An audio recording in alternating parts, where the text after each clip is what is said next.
Diddy smack. What is up, YouTube? Diddy is smacked with another lawsuit, y'all. Golly. With major new lawsuit, with a major, he said, new lawsuit. Man, I don't even know, man. God dang. I don't know if y'all heard this. I don't even know if I want to play this. Should I play a song? Y'all let me know, man. I don't want to bore y'all to death with these songs. I love them. I'm kind of proud of myself, man. So, this is the first song I did with the Diddy, and I don't know if I played the final mix one. So let's just play this real quick, man. Hey, yeah. August the 1st, the album is dropping. August the 1st, pick it up. It was all a dream. This one goes out to everybody who suffered and made it through.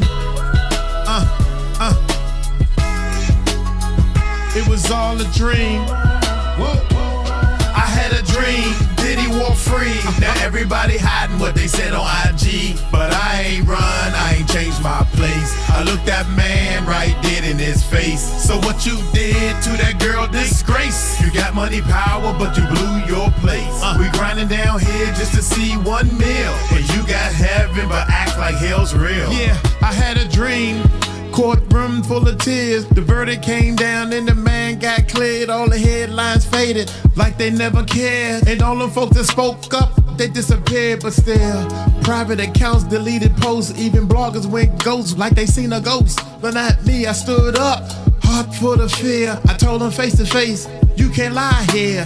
That girl was crying, we all seen the tape. And you apologized like that would fix the hate. You had it all, jets, fame, God's grace, but you played it like a game and spit in his face. I had a dream, Diddy walk free. Now everybody hiding what they said on IG, but I ain't run, I ain't changed my place. I looked that man right dead in his face. So what you did to that girl, disgrace. You got money, power, but you blew your place. We grinding down here just to see 1 meal, and you got heaven, but act like hell's real. Yeah, you got daughters, you got sons. What they gonna say when they learn what you did?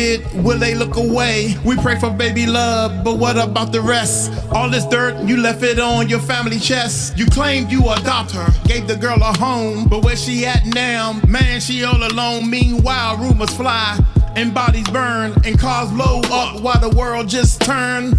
Pac and Biggie, the streets still blame. You say you innocent, but you carry that flame. And what the court say? You're good, you're clear. We the court of the people and we all right here. I had a dream, Diddy walk free. Now everybody hiding what they said on IG, but I ain't run, I ain't changed my place. I looked that man right dead in his face. So what you did to that girl, disgrace. You got money, power, but you blew your place. We grinding down here just to see 1 meal, and you got heaven, but act like hell's real. I had a dream. Hey, man, album dropping.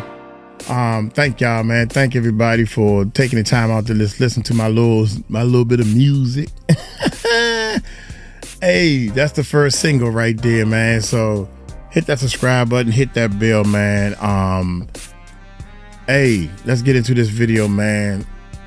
Let's check it out. So Diddy is facing a pretty big lawsuit with different studios apparently also involved as well. This has just dropped, and also there is a lawsuit that's just been filed in California against Roblox in regards to Diddy and Epstein. So some very interesting stuff going on. Hey guys, it's Murad Murali, daily and consistent content. Let's get straight into this video, guys, where Sean Diddy Combs' Wynn Resorts and others have been officially sued in the Central District of California by Michael Ejawoko, a commercial worker, and he is suing for violation for civil conspiracy and for the fact that he was basically claiming that he was trafficked between places. I think this is the second Michael. I think the other Michael name was Michael West or something like that. I don't recall this weird last name. I'm not saying weird in a negative way or anything like that, but this is terrible, man. All right, let's go. And let's he go. is suing for violation, for civil conspiracy, and for the fact that he was basically claiming that he was trafficked between places. So, very interesting that these lawsuits are still going on. In and around 2018, the worker met Diddy. Mr. Combs hired plaintiff, who at all relevant times was a worker. Plaintiff was led to believe that he was engaged in consensual stuff with Cassie and unaware that these women had been coerced. These services included, but were not limited to, oral and physical. Plaintiff provided these services twice. Diddy orchestrated and observed the encounters, never participating in the encounters himself, similar to Kanye, but deriving gratification from directing and watching. Diddy insisted that the plaintiff used body oil that Diddy personally supplied. Plaintiff is informed and believes that the oil was laced with GHB. I'm just so confused by the fact that none of this came into the trial, by the way. Diddy insisted to use that oil continuously, and for the fact that it was laced, what he believes. Plaintiff never consented to being drugged, but he was. These events also occurred in hotels owned and operated by the hotel defendants, the Palazzo Casino Hotel and Wynn Casino Hotel in Las Vegas, and the London Hotel in LA. It's always these same hotels. Like the London Hotel was propped up so many times, I wouldn't be surprised if Diddy was secretly working with these hotels. Hotel staff knowingly facilitated Diddy's illicit activities, boom, reserving her rooms under aliases, under the name Mr. Star to shield his identity, granting access to private or secured areas to Diddy and his John Doe associates, escorting plaintiffs into different rooms, cleaning and removing, particular substances, including oils and substances of drug-related items, and failing to report. On information and belief, hotel staff accepted directions from Diddy to prep these rooms. Plaintiff is informed and believes that in at least one instance, Diddy paid $100,000 cash to hotel staff, not a defendant in this action, to suppress footage. So again, he's co-signing what Cassie's been saying, and defendants in each one of them filmed these encounters without plaintiff's knowledge. After Cassie and Jane Doe testified in Diddy's criminal trial, plaintiff came to understand the coercive nature of the scheme and has since suffered profound humiliation, emotional trauma, and psychological distress. So, this is a very interesting lawsuit, because what this person is basically stating is that after watching the criminal trial, he's lost even more hope. He is being affected with severe, significant psychological trauma based on looking at the verdict, looking at those who celebrate the verdict, and for the fact that everything just went downhill for these people. I mean, Cassie was on the stand. She was pregnant. She was crying. And even the video of her getting beaten up, there are still people, guys, who are not believing Cassie and think that she was part of it, and that, she basically tried to end Diddy for some kind of revenge. They don't care about these victims or these alleged victims. They don't look for them or look at their stories. People just don't care. People just want to look for clickbait, grabby titles, and side with abusers and side with their stories, pathetic journalism. It's just so terrible and sad to see now more than ever, to be honest with you, now more than ever. This is interesting because this lawsuit is saying that, again, a man has come forward, like I've been saying, but that these hotels are in partnership with Diddy. They worked with them to carry all of this out. Why was all of this missed in these trials? Also, the fact that this oil, once again, somebody else is saying that it was laced with drugs, it was laced with GHB. Once again, this has now come up. So for a lot of people who thought that this was a myth because it was never brought up in the criminal trial, well, clearly we have another civil lawsuit where another man is coming forward, multiple, stating that oil was used. So this is, a very shocking lawsuit. We have a new law firm in the mix. Salazar Evans, I believe, is the law firm's name. It is just disgusting that what this man is claiming. Once again, he was told to do things with Cassie and etc. The specific man who came forward, who testified in the criminal trial, he said that he was just following orders. It didn't look like anything bad was going on.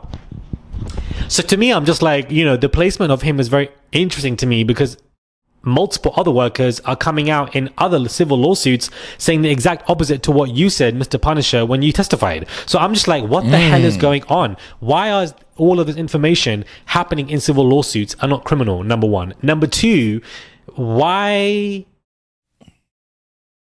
are multiple men saying this? All of it corroborating Cassie's story, and all of them are saying the same experience. They all can't be lying. He also is demanding a jury trial, guys, so we'll see what happens. I doubt he's going to get that, to be honest with you.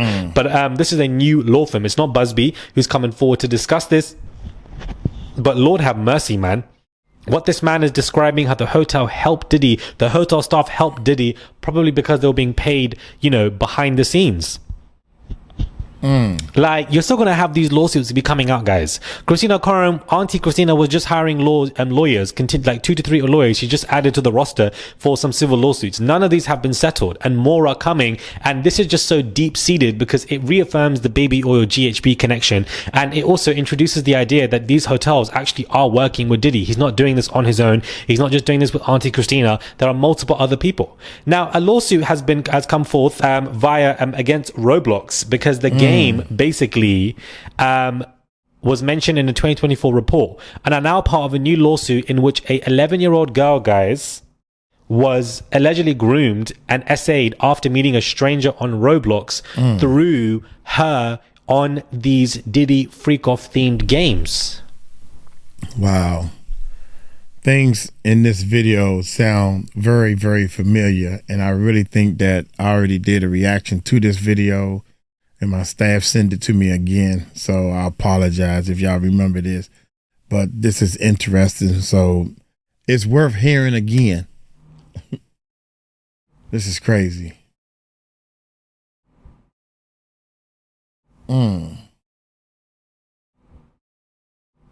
Yeah, I remember this long pause and everything. Yeah, I don't even want to start crying, guys. Now he's going to start talking about himself. This is why I've been discussing this P. Diddy stuff. Do you understand? This is why I've been discussing this P. Diddy stuff. This is why I've been discussing Russell Brand, Philip Schofield, all of these people. Because at the end of the day, the important message about all of this is protect the children. Do you understand? Protect the young children who basically are being caught up in rings. There was a report I read a couple of weeks ago about how people are accessing young minors through game consoles. And this is why a lawsuit has come against Roblox, where, as you can see, you have all of these Diddy Party games that are being created. And these minors are entering these games and talking to grown people, contacting them, meeting them. And then this is what basically happened. Now more than ever, there's less restrictions for children. They're everywhere online. They have access everywhere. They can meet people very easily on the down low. They can skip school, easily trick their parents and meet these people and then end up in a very trickery place of life.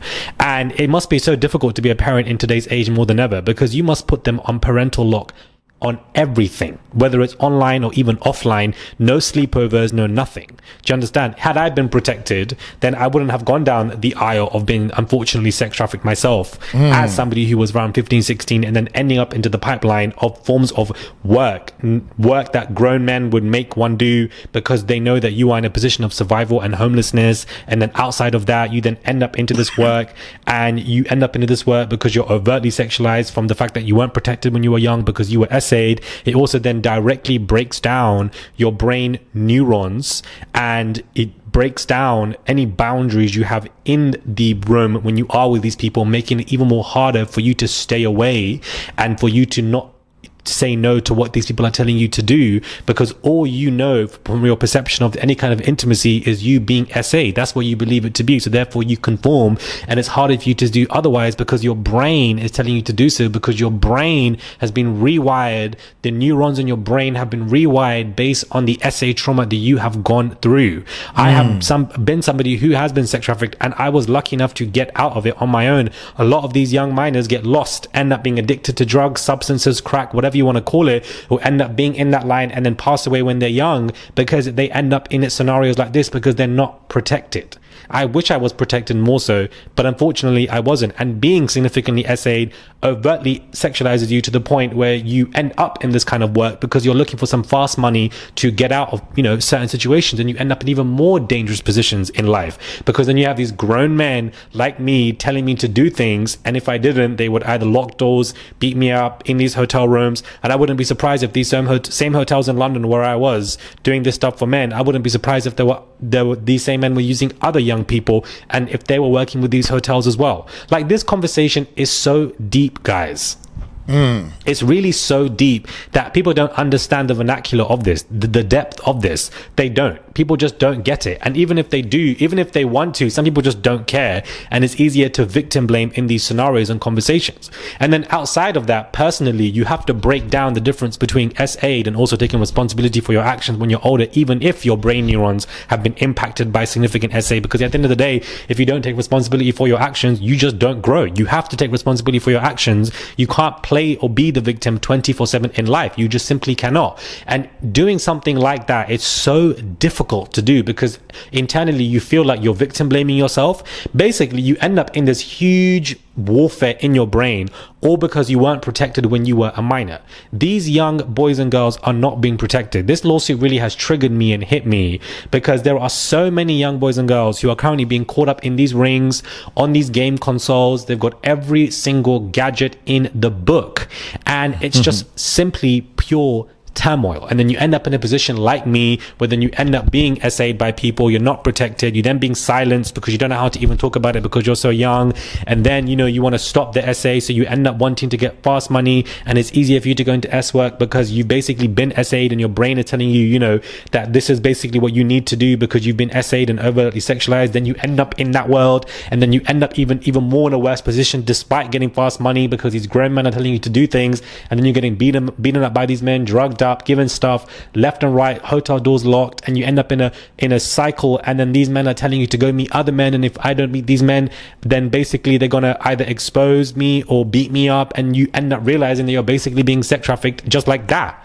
And it's so frustrating because especially when you're speaking about it as a man, as a masculine man, or as a man of color, you are immediately just ignored, adultified, and just simply ignored, and you're playing the victim game. And it's like, no, let's have a conversation. Do you really want to go there? No, you don't. And the fact that people don't want to go there pisses me off because I don't even care if people like me or dislike me based on recent years. I don't give a damn. But you should be caring to protect your own children, for goodness sake, because at the end of the day, all of this is about protecting the young children, safeguarding them, putting them in scenarios. In this day and age, I wouldn't be surprised if charities out there are pretending to safeguard children, but really and truly they're not. Because we know when we discuss people like Diddy and Epstein, they were using modeling agencies, scouting them when they were young. I wouldn't be surprised if they were passing them on through charities. I wouldn't be surprised, guys. I really wouldn't be surprised.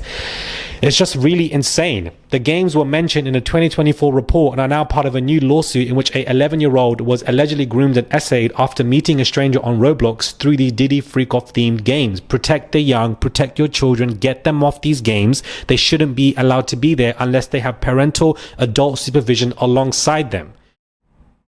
Because if you are not restrictive on them and they end up in these unfortunate positions, they end up going through a long trail in a difficult life that will also make your life difficult as well as a parent. I've said before that one day I will speak in depth about my own story, about what I've been through, about how I was trafficked and the sex work and etc. But for me, I will talk about it when I get there. And really and truly, I'm just not there because it is still such a difficult conversation to have. But every time I read these lawsuits, it does trigger. And this is the passion. This is where the passion comes from to discuss all of this Diddy stuff. And this when you're talking about Epstein and these lawsuits and etc. and me going to the courtroom and waiting for somebody to be convicted after all the abuse that they've done, is because you're basically fighting for your inner child within yourself who's been violated so much, and then you end up doing things that you shouldn't be doing and taking responsibility for, and you just end up in a horrific predicament, and you have to pull yourself out of it. And I know so many people who have not pulled themselves out of it. They end up going down these tricky roads. They end up homeless. That's why when you see these people who are homeless on the streets, homeless on, they crackheads or whatever, they weren't born like that. They didn't just arrive out the womb like that. They've been through things in life that have absolutely messed them up and they weren't able to recover. Majority of people who've been through similar instances to me don't recover. They don't come back. And so this is not a victim blaming game. Look at me, I'm a victim. Let's get the guitar out. Let's have a conversation. But do people want to have that conversation? No, they don't, guys. They just really don't. Unfortunately, they don't. They just don't want to go there. They don't understand it. So at the end of the day, all you can really say is that the main message people should just take from anything that you're viewing, when especially me discussing this, is the moral always is protect the young children. I didn't even mean to go off on this tangent and talk about stuff like this, but it's just been on my mind. And it hit me with this lawsuit that I've just read. I wouldn't be surprised if Roblox, was part of this, and in some kind of sick way. You just can't be surprised. You shouldn't be naive about anything in these industries. You should always have a second think about stuff like this because it's absolutely insane. Absolutely insane, guys. Absolutely insane. I went off on a tangent. I do apologize. Do subscribe to the channel, comment down below, give this video a thumbs up. I would appreciate it. This is a very long video. It was not meant to be. But yeah, Diddy is facing Roblox is a separate lawsuit, but related to Diddy, but Diddy is facing a significant lawsuit from a brand new law firm from, once again, another man who's come forward, another male worker. So my question is, why weren't these male workers testifying? Why was it just one male worker that basically said that everything seemed, cool? This is why I'm so confused, because everything that's coming out in these civil lawsuits, these people can't be lying because multiple of them are coming out. Multiple of them are coming forward. So in what way are all of these people lying, yet none of these people were asked to be in the criminal trial? The prosecution had way too much burden of proof that they needed to prove. They stacked it up way too much. The first couple of weeks, the prosecution were doing great. They were, but then I feel like it caught up with them, especially when it came to Jane. She just convoluted so much, and I think that she was just the wrong person to bring forward when there are so many people who've gone through so many of these lawsuits that could have testified. Yes, a testimony needs proof, otherwise a testimony can be hard to take on, but at the same time, these testimonies I felt like would have been more important than bringing somebody like Punisher, i.e. example. But then again, would it have mattered, considering the fact that, this whole situation was just misogynistic and the majority of the jurors were men anyways? Let me know your thoughts, guys, when it comes to this. Subscribe if you guys wish to. I would appreciate it. It's just one click to subscribe, guys. That's all you guys. It is so many people coming forward, man, with knowing that something was in that baby oil. So many people have said, this is why I don't like rumors. I don't like when people start rumors. There's a video out now saying that Remy won his case and in the courts, and I'm like, daggone, they didn't even have the court thing yet with Jay-Z. It is too much bull out there. Everybody has an entitlement to put their video on whatever channel, whatever. Then I heard that a lot of channels have been getting shut down. A lot of this drama and back and forth, talking negative toward people, which I think is a good thing. You don't need to be saying nothing bad. Somebody said something bad about my man right here. I'm like, God dang, man. They say bad things about Uncle Mike. Y'all know that, and I ain't done nothing. I try to keep my 2 cents out of him. What I really believe that because of that one video, you got all these men coming forward, all these women coming forward saying that Diddy or R-ed them or whatever you want to, how you got to sugarcoat this bull. We got to obey all these rules, but the bad people can break the rules and get away with it in court and all this type of stuff, man. Your Honor, there's another case out on Diddy. This man saying he did something. Now, why all these people coming forward and saying that they did this, that, and the third? Think about it, man. It makes you think. Look here, I'm gonna get on up out of here. I'm getting sleepy. So, hey, y'all take it light, take it slow. Y'all tell him Uncle Mike told you so. Peace out.